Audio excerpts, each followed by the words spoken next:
In an effort to fully sensitize workers who transitioned from H plates to TX plates, the Ministry of Tourism held a forum on Friday morning to provide valuable insight on the policy environment.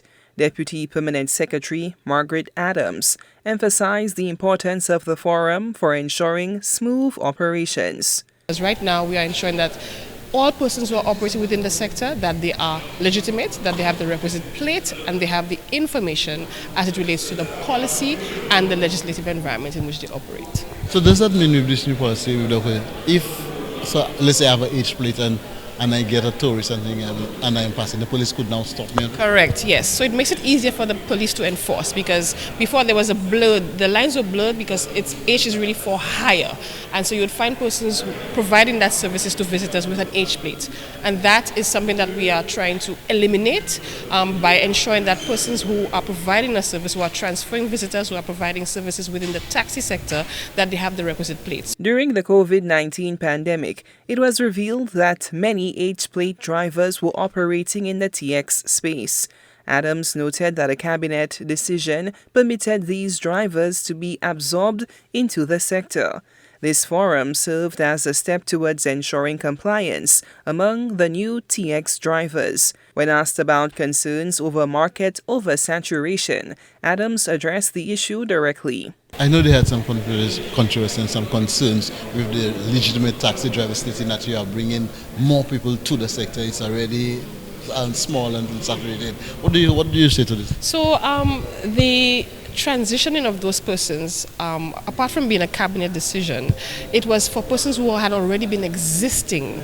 So it was not an addition to persons in the sector. So there were no new entrants into the sector. It was really to accommodate persons who had already been operating within the sector by issuing them the requisite TX plate to bring them into compliance with the legislation. So the ministry was not issuing new plates. It was really a matter of accommodating or absorbing existing operators within the sector with the relevant TX permit so that they become in full compliance with the law.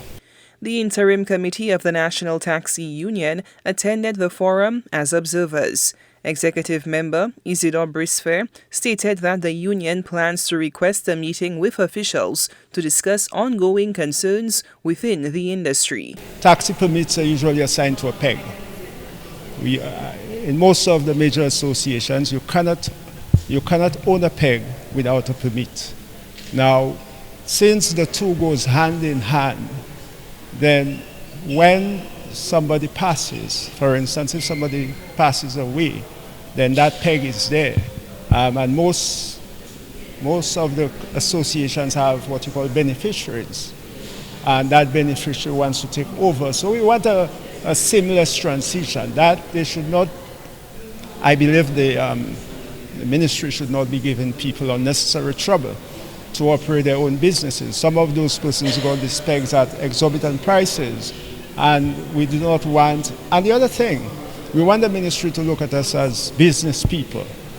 We are entrepreneurs. We want to make our living without any obstruction, any difficulty, any unnecessary hassle. The Ministry of Tourism has announced plans to conduct a demand study to gather evidence on whether the taxi sector can be expanded. This study will help determine if the moratorium can be lifted, guiding the issuance of new TX permits for interested applicants.